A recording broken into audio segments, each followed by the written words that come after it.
چلیے میں نوجوانوں سے کہتا ہوں، بزرگوں سے بھی کہتا ہوں، چلیے ایک پریکٹیکل کیجیے آپ صرف 1 مہینہ، only 1 month نماز کو قائم رکھیے. کچھ بھی ہو جائے، ٹرین چھوٹتی ہے چھوٹ جائے، گاڑی چھوٹتی ہے چھوٹ جائے، کچھ بھی ہو جائے، لیکن نماز مت چھوڑیے. میں پریکٹیکل بات کہہ رہا ہوں. 1 مہینہ اس پر قائم رہیے، پھر 1 مہینے کے بعد نماز خود ہی آپ کو نہیں چھوڑے گی. آپ کر کے تو دیکھو یار، کر کے تو دیکھو میرے پیارے، پھر دیکھو کیا لطف آتا ہے.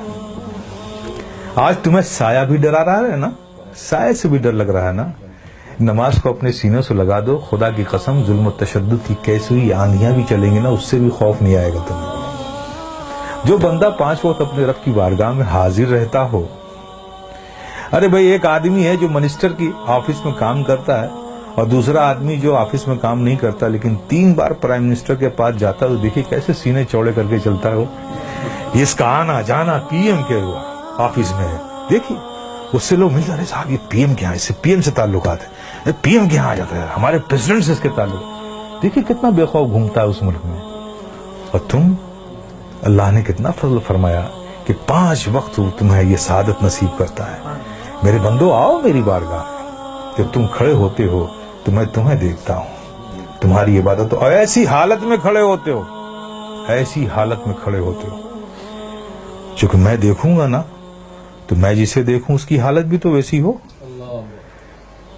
پیارے آقا صلی اللہ علیہ وسلم ارشاد فرماتے ہیں کہ رب نے فرمایا جب ایک بندہ نماز کے لیے مسجد میں جاتا ہے اور نماز کے لیے وہ کھڑا ہوتا ہے تو کھڑے ہونے سے پہلے رب فرماتا ہے فرشتوں سے، اے فرشتوں، اس کے اندر جتنے گناہ ہیں نا وہ اس سے جدا کر لو، نکال لو، اور سارے گناہوں کو الگ کر دو اس سے. فرشتے اس کے سارے گناہ نکال لیتے ہیں.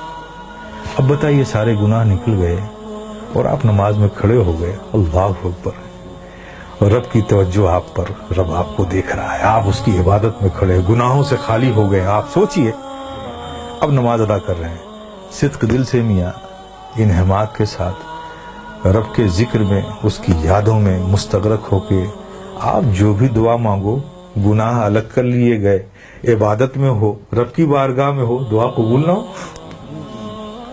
لیکن دیکھیے ہماری مادیت کا اثر دیکھیے کہ وہاں بھی ہمارا ذہن بھٹکتا رہتا ہے.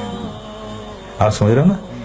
پھر اس کے بعد کیا ہوتا ہے جب وہ بندہ نماز سے فارغ ہوتا ہے، کتنی بڑی نعمت ہے آپ سوچو. نماز سے فارغ ہوتا ہے تو فرشتے پوچھتے ہیں مولا وہ جو نماز سے پڑھنے سے پہلے اس کے گناہ الگ کیے تھے، وہ جو سب رکھے ہوئے ہیں الگ، اس سے یہ نماز سے فارغ ہو گیا، اب اس کا کیا کروں، اب اس کا کیا کروں. تو رب فرماتا ہے جب تم نے الگ کر لیا ہے تو الگ ہی رہنے دو.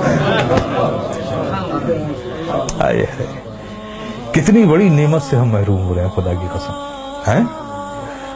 اس لیے میرے عزیز، میرے پیارے، یہ بہت بڑی نعمت ہے، بہت بڑی نعمت.